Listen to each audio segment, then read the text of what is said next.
Bonjour à tous, donc comme je vous l'avais dit lors de ma vidéo vlog, je vais tenter un peu de diversifier mes sujets afin de gagner du temps pour pouvoir terminer les kits qui sont en cours. Et donc parmi les idées que j'avais de diversification de sujets, il y avait la présentation de figurines pré-montées et pré-peintes que je possède. Alors j'en ai pas énormément, hein, vous les avez vaguement, comment dire, vues lorsque j'ai présenté ma vitrine justement en introduction de ce vlog. Et ces figurines, ce sont les figurines donc de chez Banpresto qui ont été éditées pour le 30e anniversaire de la saga Macross. Ces figurines, il y en existe dans la collection complète sur ce thème-là 5. J'en possède 4. Alors c'est pas que la cinquième est introuvable, c'est juste que je la trouve pas terrible et je trouve qu'elle apporte pas énormément par rapport au thème de ces figurines. Alors justement, le thème, la collection s'appelle Macross 30e anniversaire figure. J'ai traduit directement, hein. Vous avez le nom du personnage, donc ici c'est Lin Min Mei, et ici costume crossover. Alors qu'est-ce que costume crossover? Eh bien en fait, c'est prendre un personnage d'une saga Macross et le mettre dans le costume d'un autre personnage d'une autre saga. Donc ici, si je prends cet exemple-là, vous avez Lin Min Mei, donc personnage de la première saga Macross et du premier film, qui porte le costume que porte Cheryl Nomé, personnage de Macross 7, dans le deuxième film de Macross 7, donc Macross 7 Sayonara no Tsubasa. Si je trouve une photo de Cheryl dans son costume, je vous la mettrai là. Et donc, c'est ça le principe, hein, c'est le prendre un personnage et le mettre dans le costume d'une autre saga. Je ne possède plus, sur les 4 figurines que je possède, je ne possède plus que cette boîte-là. Parce que certaines figurines, je les ai achetées d'occasion, soit en loose, soit la boîte abîmée, pour profiter de réduction. Donc ces 4 figurines-là, déjà elles ne sont pas sorties en même temps, nous allons le voir tout à l'heure. Mais moi, je ne les ai pas eues non plus assez rapidement, puisque je guettais la bonne occasion. Puisque je trouve ces figurines sympas, mais je voulais pas non plus les payer trop cher. Je préfère mettre le prix dans un kit à monter que dans ces figurines qui sont pré-peintes et qui n'ont pas forcément toujours une finition digne d'une figurine résine, hein. Mais d'un autre côté, c'est pas le même prix non plus. Alors, concernant la boîte, alors toutes les boîtes sont faites de la même manière, hein. Vous avez la figurine, une photo de la figurine devant, le nom du personnage ici. Derrière, vous avez un dessin de la figurine. Alors, dessin que j'aimerais bien retrouver pour les autres figurines, mais impossible de les trouver sur le net. Donc, si certains d'entre vous ont les liens ou les illustrations ou savent les trouver sur Internet, je suis preneur. Sur le côté de la boîte, on a de nouveau une photo de la figurine. Derrière, on a en grand la figurine contenue dans la boîte avec le logo des deux séries mélangé. Donc là, si je mets un peu plus près, vous voyez ici le logo de Macross Ayoboite Imasuka, donc le film, hein, Macross Do You Remember Love. Et ici, vous avez le logo de Macross 7, le deuxième film, Sayonara no Tsubasa. Donc le personnage est monté sur un socle, et vous avez ici les autres figurines qui étaient prévues à ce moment-là, ou qui étaient déjà sorties. Donc Cheryl Nomé, qui fait un crossover avec Macross 7. Milan Genius, je cherchais son nom, en plus c'est marqué là. Milan Genius, personnage de Macross 7 dans la tenue de Roncalli dans le deuxième film également. Deuxième film, Sayonara no Tsubasa, donc de Macross Frontier. Et ici, alors elle n'était pas encore sortie, puisque cette figurine-là est la première qui est sortie. Celle-ci devait sortir en novembre 2012, celle-ci en janvier 2013, et celle-ci en juillet 2013, qui est donc Roncalli, qui, alors là c'est pas montré, mais le croisement sera donc entre Roncalli, personnage de Macross 7, et la robe de Lin Min Mei à la fin du film Macross Do You Remember Love. je vous propose de regarder les figurines les unes après les autres et ensuite je vous parlerai de la 5e figurine qui n'est pas présente ici et que je n'ai pas pris, mais je vous montrerai une photo. Donc voilà la première figurine, Lin Min Mei dans la tenue de Cheryl Nomé. Donc je mets ma main là derrière pour que vous ayez une idée de la taille de la figurine, hein. Donc c'est une belle pièce. Au niveau de l'échelle, je ne saurais pas vous dire. Yvan, si tu m'entends, par rapport à la taille de ma main, d'après toi, c'est quel type d'échelle, hein? N'hésite pas à le mettre dans la section commentaires, ça me rendrait bien service et ça aiderait aussi ceux qui viennent voir cette vidéo. Donc merci d'avance. Sinon, pour une figurine que j'ai dû payer, je pense... entre 15 et 20 euros, hein, chaque figurine. J'ai pas voulu mettre plus, c'est déjà je trouve assez cher pour de la figurine plastique. C'est pas trop mal fait, la peinture est assez sympa, il y a des nuances et des ombrages qui sont visibles. Les visages sont réussis, des petits détails aussi, que ce soit les décorations, là ici c'est vraiment très bien fait, les reflets sur les bottes sont bien faits, le sceptre aussi est assez sympa. Oups. Hop, je le remets à sa place parce qu'il a un emplacement prévu dans le socle quand il veut bien tenir. Voilà. Donc voilà, on va faire le tour, hein. Donc pas grand chose à dire, puisque pré-peint, pré-monté. Il n'y a absolument aucun assemblage à faire, hein, à part insérer le sceptre qui est en deux parties, mais la jonction est ici, elle est très discrète. Donc la figurine est sympa, les couleurs sont sympas, comme je vous disais, très ressemblant. Donc pour le prix, ça reste très honnête. Je sais que certains recastes ont été faits pour se la procurer en résine et la faire soi-même, mais ce ne sont absolument pas des produits officiels que l'on peut trouver. Et donc vous avez pour chaque figurine un socle, donc avec le logo Macross Anniversary 30, donc avec, alors il faut vraiment le deviner, mais la silhouette du SDF1 version film derrière, et chaque socle porte la pseudo dédicace du personnage fictif. Donc là nous avons Lin Min Mei. Je vous propose de passer à la suivante. Alors, la figurine suivante représente Cheryl Nomé, donc personnage de Macross 7. Et elle est ici dans la tenue de Nikki Bassara, qui est donc personnage de Macross 7, c'est ça? Oui, donc Cheryl provient de Macross Frontier et elle est dans la tenue de Nikki Bassara de Macross 7. Voilà, je me suis un petit peu mélangé, je vous prie de m'excuser. Donc la tenue a été quand même modifiée, puisque là je vous mets une photo de la tenue de Bassara d'origine.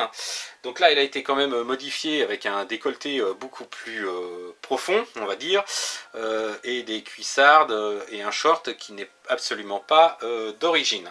Et donc les bottes sont passées de talons plats à talons hauts, sachant que Cheryl est un personnage particulièrement sexy et sexualisé, hein, n'ayons pas peur des mots, dans la série Macross Frontier, et en particulier le film. Donc toujours la même chose, hein, des petits détails sympas pour des figurines pourtant toutes simples, comme ici la chevelure qui est blonde avec les pointes qui tirent sur le orange rouge.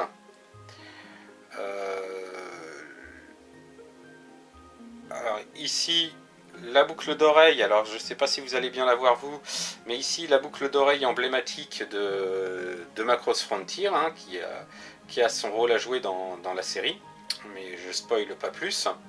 C'est pas un rôle primordial, mais bon. Les petites lunettes à la John Lennon que porte Nikki Bassara, la guitare qui est vraiment identique à celle de la série, le petit médiator dans la main, et la tenue qui est à mi-chemin entre la provocation sexy qui va avec le personnage de Cheryl et la provocation pure et simple qui va bien avec le personnage de Neki Basara. Donc cette figurine, par sa posture, l'adaptation, bon, un poil trop sexy. Même moi je trouve que c'est limite too much, mais bon. Ça aurait pu faire le décolleté un peu moins profond, que ça n'aurait pas gâché la figurine, mais bon, on connaît un peu les penchants des Japonais pour ce genre de choses. Et puis bon, c'est pas si laid que ça, mais quand même. La guitare est vraiment très bien faite, elle est amovible, donc il faut la monter, il y a juste les deux sangles, la sangle à fixer de chaque côté et la placer dans la main, vous voyez, ça se place très très bien. Et comme pour la figurine de tout à l'heure de Lin Min Mei, nous avons donc toujours le logo et la signature de Cheryl. Alors, je ne sais pas si ça va bien se voir avec l'ombre. Donc voilà pour la figurine de Cheryl, crossover Macross 7. On voit la suivante maintenant. Alors, la figurine suivante, alors j'ai jamais eu l'occasion de vous en parler, mais on en parlera dans quelques temps de ce personnage, puisque j'ai son fighter en maquette, qui vient de la série Macross 7, puisque ce personnage c'est Mylène Genius. Donc pour vous la situer, c'est la fille de Max et Milia Genius. Donc Maximilian Genius, pilote hors pair dans la série Macross, est monté en grade et dirige la partie militaire du convoi Macross 7. Et sa femme, Milia, elle, est mère de Macross 7 City, qui fait partie donc du convoi. Ils ont eu plusieurs enfants. La cadette étant Mylène, qui elle s'est dirigée vers une carrière musicale, puisqu'elle fait partie du groupe de musique Firebomber, dont le leader est Neki Basara, dont on a parlé précédemment. Donc voilà pour planter le décor. Là donc elle est avec Guvava. Alors Guvava, petite créature qui ressemble à un tribble avec des yeux, pour ceux qui connaissent Star Trek. Et une queue, ouais, enfin c'est une petite boule assez sympa, bon, voilà, c'est son petit animal de compagnie. Et là, elle est dans la tenue que porte Rancali pour son concert qu'il y a dans le film Macross Frontier, Sayonara no Tsubasa, si ma mémoire est bonne. Sinon, concernant la tenue, bon, bah toujours un peu sexy, comme vous pouvez voir, japanime, on n'y échappera pas, ou difficilement. Sinon, le moulage est assez sympa. Il n'y a pas trop d'ombrage, mais c'est pas choquant compte tenu de la façon dont se présente le kit, enfin le personnage. Des petits détails comme les notes de musique qui sont à l'extrémité de la traîne, le nœud qui est derrière la tête et qui est translucide. Donc plein de petits détails qui sont assez sympas et qui rendent cette figurine relativement bien faite. Le visage est ressemblant et expressif, enfin autant qu'il puisse être sur ce type de figurine. Et quelques ombrages quand même par-ci par-là au niveau de la peau, les coudes, les aisselles, ce genre de choses. Donc c'est pas trop mal réussi. Le chapeau n'est pas jointif à la main. Voilà, ce qui explique qu'il est tenu avec une tige transparente. Alors c'est vrai que ça gâche un peu sur le rendu. Ça fait plusieurs fois que je me demande si je pourrais pas trouver un moyen de coller le chapeau dans la main direct, puisqu'en fait dans la boîte il fallait le monter, c'est pour ça. Donc le coller directement dans la main discrètement et puis retirer cette tige. Ça fait un moment que je veux le faire, mais bon, j'ai toujours pas fait. On est comme ça les maquettistes, on a toujours plein d'idées et puis on trouve toujours autre chose à faire qui retarde les projets. Et donc, comme pour les autres, toujours le logo avec la pseudo-dédicace de Mylène. On passe à la dernière figurine que je possède. Alors, cette dernière figurine, c'est Ronka Lee, donc deuxième personnage de Macross Frontier, qui porte donc la robe de Lin Min Mei lors de son concert, lors du final de Macross Do You Remember Love. Bon, alors pas tout à fait, suivant les versions, les couleurs sont pas tout à fait identiques. Le micro n'est pas identique non plus, puisque le micro de ça va me revenir, l'Inminmay, voilà, n'avait pas un petit nœud tout mignon sur le dessus pour chanter, et les couleurs n'étaient pas exactement celles-ci. Mais sinon, et puis la pose est par contre typique de Roncalli, quoique il me semble que l'Inminmay a une chorégraphie de pas chasser à un moment dans le film qui pourrait s'apparenter à ça. Donc voilà, donc cette figurine là, un beau travail de pré-ombrage sur les jambes. Alors je ne sais pas si ça va passer à la caméra, mais on a vraiment des zones plus claires, des zones plus foncées. Le pré-ombrage est vraiment très travaillé. Normalement les gants de l'Inminmay et les bottes ont une ligne noire qui n'est pas respectée ici, mais bon, c'est pas super grave. Suivant les versions, mais la plupart du temps on s'accorde à dire que le châle de l'Inminmay donc est bien transparent, mais également la première partie de la robe ici. Là ils ont opté pour une couleur blanc avec des reflets bleutés, enfin que moi je vois bleuté, qui est du plus bel effet, ça passe vraiment très très bien. Donc pas grand chose à dire, hein. Pareil, là ici on a un effet d'ombrage sur les cheveux avec l'intérieur des mèches qui est d'un vert plus foncé que le dessus. Donc c'est des figurines, pourtant je suis pas très figurine pré-montée, pré-peinte. La plupart du temps, enfin avant je trouvais ça génial, et aujourd'hui pratiquant la maquette et voyant le travail d'autres personnes comme Yvan ou alors Monsieur Ratatars, décidément, les figurines pré-montées, pré-peintes me déçoivent un petit peu dans leur finition. Pourtant ces 4 figurines là, je suis plutôt satisfait. Franchement, je trouve le boulot bien fait pour le prix. Je vous dis, hein, moi je les ai payés entre 15 et 20 euros. Alors on peut les trouver plus chers, hein, je les ai trouvés jusqu'à 30 ou 35 euros sur eBay. J'ai juste fait preuve de patience et j'ai attendu de les trouver soit d'occasion sur le Bon Coin, sur eBay, soit des prix cassés parce que la boîte était un peu abîmée, ce genre de choses.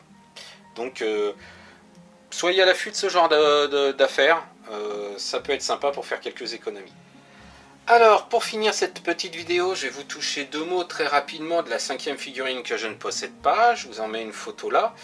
Donc, c'est une figurine encore de Chéri Nommé. Alors, première raison, j'en ai déjà une, donc je ne voyais pas trop l'intérêt d'en prendre une deuxième. Et c'est pas un réel crossover, puisque c'est Chéri Nommé de Macross Frontier qui porte la tenue d'un autre personnage de Macross Frontier. Donc ça ne m'avait pas plus intéressé que ça, la tenue par elle-même n'est pas géniale. Je ne voyais pas trop l'intérêt par rapport au principe de la collection de croiser les époques et les séries. Donc c'est pour ça que cette 5e figurine, je ne la possède pas, et je ne peux donc pas vous la présenter en détail. Voilà, c'est tout pour cette présentation de cette collection de figurines. Si vous avez des suggestions à me faire pour améliorer ce type de présentation, puisque c'est la première que je faisais, n'hésitez pas, la section commentaires est là pour ça. Je tiens à vous dire que ces figurines sont encore trouvables à des prix raisonnables. Après, tout dépend ce que vous appelez raisonnable, mais je vous ai dit, c'est des figurines qui sont sorties courant entre 2012 et 2013. Donc c'est des figurines qui ont 17 ans, hein, pas loin de 18 ans pour certaines. On peut les trouver encore, alors pas sur les sites habituels de vente de produits dérivés japonais, mais orientez-vous plutôt sur les eBay, Bon Coin, Vinted. Vous pourrez trouver ce genre de figurines si elles vous intéressent. En attendant, je vous souhaite une bonne semaine. Faites attention à vous, hein, respectez bien les gestes barrières et le port du masque, même si ce n'est pas agréable. Prenez soin de vous et je vous dis à bientôt pour la présentation soit de nouveaux produits dérivés, soit d'un kit à peindre et à monter. Bonne semaine!